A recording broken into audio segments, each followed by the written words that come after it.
E aí, beleza? Lendo a palavra bíblica do primeiro livro de Samuel, leremos o capítulo 30. Senhor, aqui está a tua palavra, dá-me a compreensão necessária para vivê-la, que verdadeiramente possa eu e minha esposa dizer, eu e minha casa serviremos ao Senhor.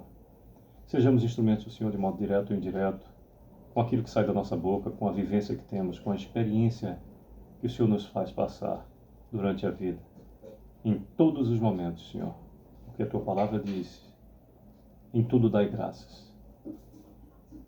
Que possamos ser instrumentos do Senhor para que mais e mais pessoas acessem a Tua Palavra e se faça na vida dessas pessoas conforme a Tua vontade, bem como o Senhor tem feito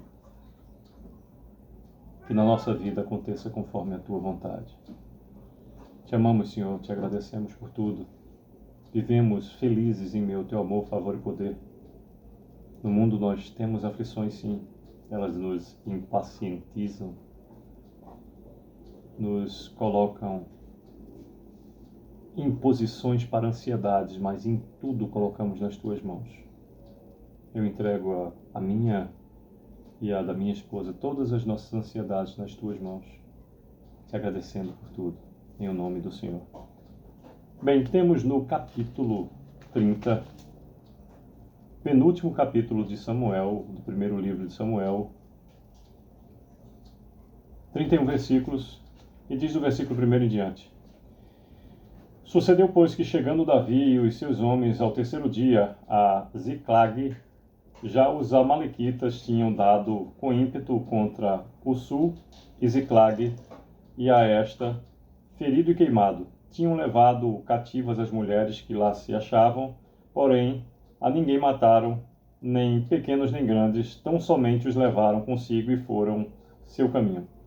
Davi e os seus homens vieram à cidade, e ei-la queimada, e suas mulheres, seus filhos e suas filhas eram levados cativos. Então Davi e o povo que se achava com ele ergueram a voz e choraram, até não terem mais forças para chorar. Também as duas mulheres de Davi foram levadas cativas. Ainoã, a Jezreelita, e Abigail, a viúva de Nabal, o carmelita. Davi muito se angustiou, pois o povo falava de apedrejá-lo, porque todos estavam em amargura, cada um por causa de seus filhos e de suas filhas, porém Davi se reanimou ao Senhor, seu Deus. Disse Davi a Abiatar, o sacerdote, filho de Aimeleque, traz-me aqui a estola sacerdotal, e Abiatar a trouxe a Davi. Então consultou Davi ao Senhor, dizendo, perseguirei eu o bando? Alcançá-lo-ei? Respondeu-lhe o Senhor, persegue-o, porque de fato o alcançarás e tudo libertarás. Partiu, pois, Davi, ele e os 600 homens que com ele se achavam, e chegaram ao ribeiro de Besor, onde os retardatários ficaram. Davi, porém, e 400 homens continuaram a perseguição, pois que 200 ficaram atrás, por não poderem, de cansados que estavam, passar o ribeiro de Besor. Acharam no campo um homem egípcio e trouxeram a Davi, e deram-lhe pão e comeu, e deram-lhe a beber água. Deram-lhe também um pedaço de pasta de figos secos e 2 cachos de passas, e comeu. Recobrou então o alento, pois havia 3 dias e 3 noites que não comia pão nem bebia água. Então lhe perguntou Davi, de quem és tu e de onde vens? Respondeu o moço egípcio, sou servo de um amalequita, e meu senhor me deixou aqui porque adoeci há 3 dias. Nós demos com ímpeto contra o lado sul dos Queretitas, contra o território de Judá e contra o lado sul de Caleb, e pusemos fogo em Ziclac. Disse-lhe Davi, poderias, descendo, guiar-me a este bando? Respondeu-lhe, jura-me por Deus que não me matarás, nem me entregarás nas mãos do meu senhor, e descerei e te guiarei a esse bando. E descendo o guiou, eis que estavam espalhados sobre toda a região, comendo, bebendo e fazendo festa por todo aquele grande despojo que tomaram da terra dos filisteus e da terra de Judá. Feriu-os Davi desde o crepúsculo vespertino até a tarde do dia seguinte, e nenhum deles escapou, senão só 400 moços que, montados em camelos, fugiram. Assim Davi salvou tudo quanto havia tomado os amalequitas, também salvou as suas 2 mulheres. Não lhes faltou coisa alguma, nem pequena nem grande, nem os filhos, nem as filhas, nem o despojo, nada do que lhes havia tomado, tudo Davi tornou a trazer. Também tomou Davi todas as ovelhas e o gado, e o levaram diante de Davi, e diziam: Este é o despojo de Davi. Chegando Davi aos 200 homens que, de cansados que estavam, não o puderam seguir, e ficaram no ribeiro de Bessor, estes saíram ao encontro de Davi e do povo que com ele vinha. Davi, aproximando-se desses, os saudou cordialmente.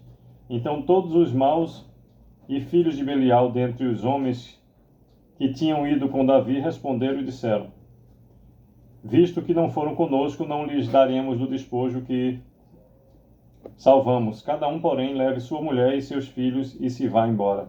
Porém Davi disse: Não fareis assim, irmãos meus, com os que nos deu o Senhor, que nos guardou e entregou às nossas mãos o bando que contra nós vinha. Quem vos daria ouvidos nisso? Porque qual é a parte dos que descem a peleja, tal será a parte dos que ficaram com a bagagem. Receberão partes iguais. E assim, desde aquele dia em diante, foi isso estabelecido por estatuto e direito em Israel até o dia de hoje. Chegando Davi a Ziclag, enviou do despojo aos anciãos de Judá, seus amigos, dizendo: Eis que vós outros um presente do despojo dos inimigos do Senhor. Aos de Betel, aos de Ramote de Negueb, aos de Jatir, aos de Aroer, aos de Sift-Mote, aos de Estemoa, aos de Racal, aos que estavam nas cidades dos Jerahmeelitas e nas cidades dos Queneus, aos de Orma, aos de Boraçã, aos de Atasse. 31º e último versículo do capítulo 30 do primeiro livro de Samuel nos diz: Aos de Hebron e a todos os lugares em que andara Davi, ele e os seus homens. Pois bem, por meio desses 31 versículos, nos diz todo o capítulo 30 do primeiro livro de Samuel, acerca de Ziclag, que é saqueada pelos amalequitas, do versículo 1 até o 6º. Davi livra os cativos do primeiro versículo até o versículo 20º. Do 21º até o 31º, Davi estabelece a lei da divisão da presa. Sempre temos a oportunidade, mesmo em se tratando da falta de paz em momentos em que a violência imperou na história do povo de Deus, de colher os princípios morais em todos os contextos ali apresentados. O Senhor fala sempre. E a narrativa de algo doído, de algo incomodativo, por vezes é para uma lição maior, onde a presença do Senhor se faz de tal maneira que livra todos os cativos e estabelece o modo justo na divisão do despojo. Possamos então viver em meio ao amor, favor e poder do Senhor, compreendendo que nada que atinge ao povo de Deus é em vão. O Senhor, perfeito como é, nos dá a oportunidade sempre de crescer. Possamos então viver felizes,